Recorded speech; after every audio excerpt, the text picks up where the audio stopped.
Bonjour et bienvenue dans cette nouvelle vidéo. Nous allons revoir nos setups pour cette journée du 27.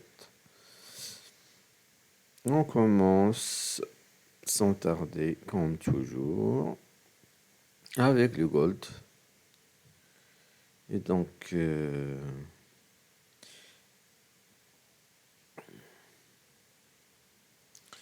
sur le gold, nous avons eu le premier breakout avec cette bougie.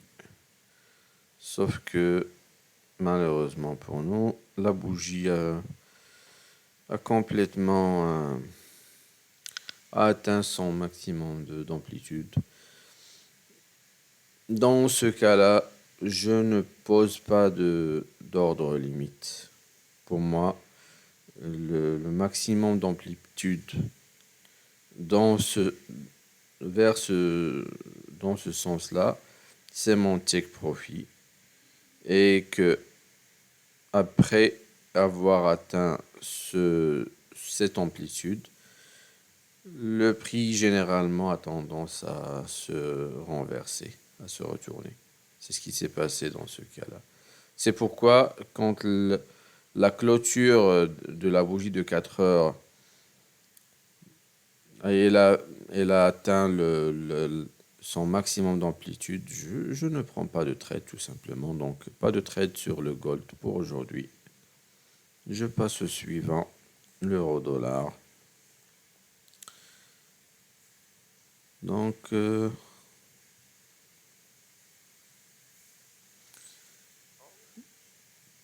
nous avons eu notre breakout avec cette bougie. Et malheureusement, le pullback a fini par atteindre son take profit, son stop loss. Même si le prix s'est retourné, donc là, on est déjà dans un trade perdant sur l'euro dollar. Je passe au suivant, le kiwi dollar. Là, malheureusement, le prix est resté confiné entre notre support et notre résistance. Il a fait du ping-pong, donc il a fait du ranging. Pas de trade sur le kiwi dollar. Je passe au pound dollar. Nous avons eu notre breakout avec cette bougie. Pullback qui a activé notre trade. Malheureusement, le take profit n'a jamais été atteint. Ah bon, pour quelques pips. Hein. Donc, le prix max a atteint 1,2345. Notre take profit il était à 23,43. C'est frustrant pour 2 pips.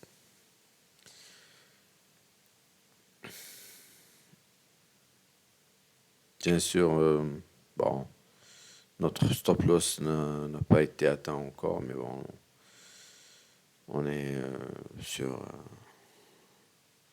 un trade perdant. Donc, notre deuxième trade perdant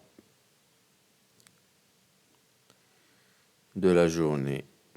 Malheureusement pour nous, je passe au suivant. Néo-zélandais dollar. On avait déjà le breakout vers le haut avec cette bougie. Et le stop loss a fini par être atteint. Donc, c'est un troisième trade perdant. Eh oui, Eh oui, ça fait mal, ça fait mal. Je passe au suivant. Dollar canadien. Hmm. Donc là, on avait déjà le breakout avec cette bougie. On avait mis en place notre ordre limite de vente. Il a bien été activé par le pullback, mais bon. On a,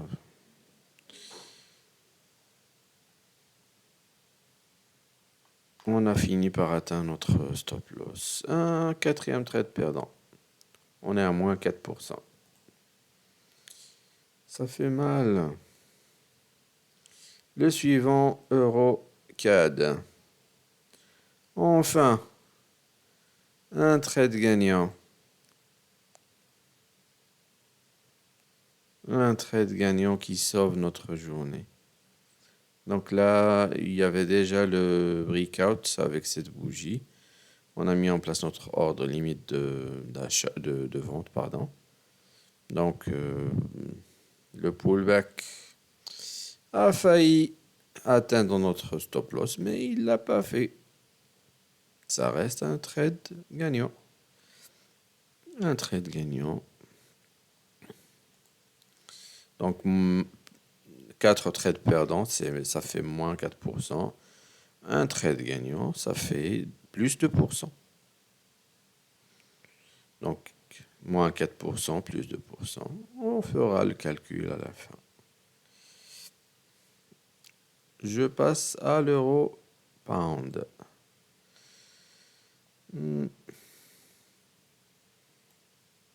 Un nouveau trade perdant, malheureusement. Donc, on a eu le breakout avec cette bougie, mais le pullback a fini par atteindre notre stop loss. Un cinquième trade perdant. C'est le vendredi noir, quoi. Carrément. Je passe au suivant. USD, franc suisse. Est-ce que ça a fini ça? Non, ça n'a pas clôturé au-dessus. Donc là, je n'aurais pas pris ce trade. Par contre, ici, ça a bien clôturé au-dessus. Et bon, j'aurais bien pris ce trade, moi.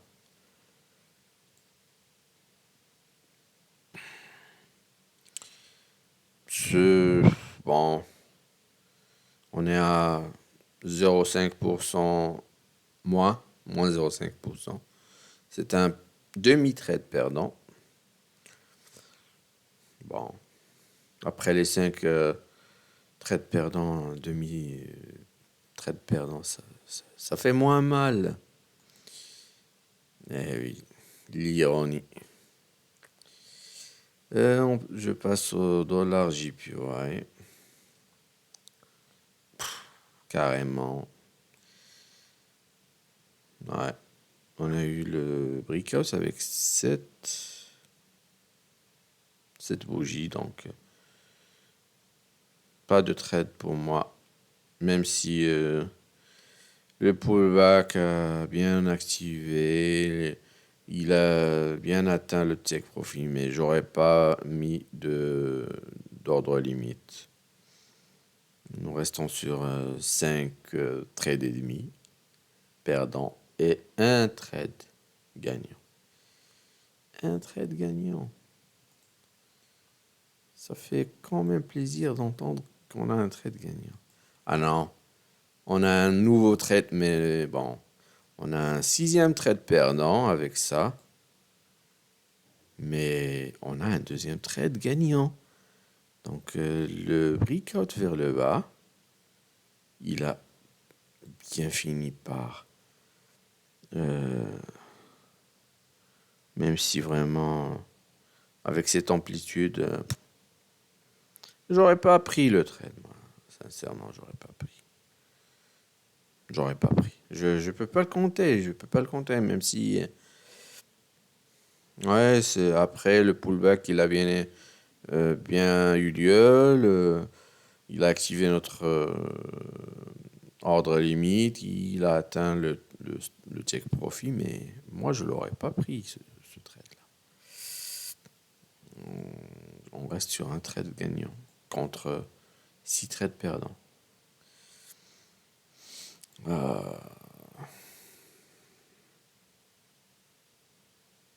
7 trades perdants.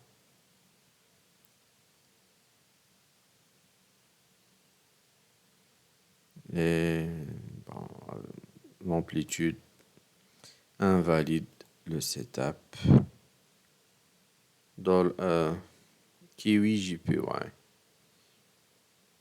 Là, là, je peux dire que c'est un deuxième trade gagnant. 7 trades perdants contre 2 trades gagnants. Quand même. Et enfin, le Canadien JPY.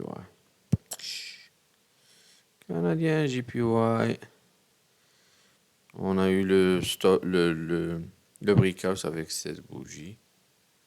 Mais bon, cette amplitude, moi je prends pas de trade. Je prends pas le trade. Je prends pas le trade. Donc là, il y a eu bien le pullback. La résistance a bien tenu quelques heures, hein, même plusieurs, 4 heures. Bon, il a fini par céder. Et notre stop loss a fini par être atteint. Tout simplement parce que le prix, il a presque atteint son maximum d'amplitude. Donc, moi, j'aurais pas pris de trade, hein. De toute façon, en nous restant sur 7 trades perdants et 2 trades gagnants. Moins 7% plus 4%. On est à moins 3%. Ouais, moins 3%, ça fait mal, hein.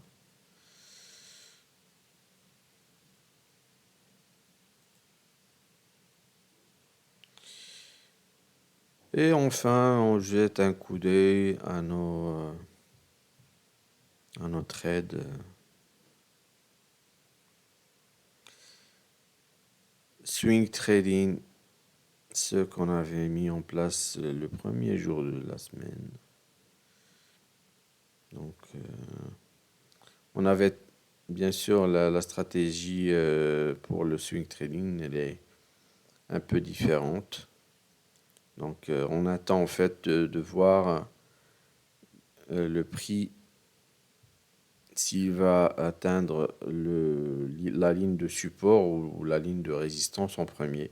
Donc, et on prend le trade selon qu'il atteigne notre ligne de support ou de notre résistance. Dans notre cas, le prix a atteint notre ligne de résistance en premier, donc nous avons pris un trade, nous avons mis en place un ordre d'achat, donc un ordre de vente, pardon. Donc le prix, il a atteint presque 80% de notre... Mais bon, là on est à la moitié de notre objectif. Ça fait toujours 1%, 1% de gain pour l'euro dollar. Et sur le gold, ouais, le gold aussi on est à 1%. Ça n'a jamais vraiment atteint, c'est pour quelques pips. Il a failli atteindre notre take profit, mais bon, à plus 1%, ça, c'est aussi, ça reste gagnant. Donc sur cette journée, Le résultat, il est mitigé. Cette trade perdant, cette trade de day trading perdant, deux trades gagnants. Et nos deux trades swing trading de la semaine sont à 1% chacun, ça fait 2%. Plus deux trades gagnants, 2% chacun. Donc c'est 4 plus 2% des swing trading, ça fait 6. Moins 7% des 7 trades perdants. On est à moins 1% pour cette journée, pour la dernière journée de la semaine. Bien sûr, l'expérience de mettre en place un trade sur chacun des paires, alors qu'on connaît très bien que il y a des paires qui sont corrélées, des paires qui sont en contre-corrélation. L'idée, c'est de faire l'expérience. On continuera à faire cette expérience pour voir où nous mène notre stratégie. Je vous remercie, c'est tout pour cette vidéo et à bientôt.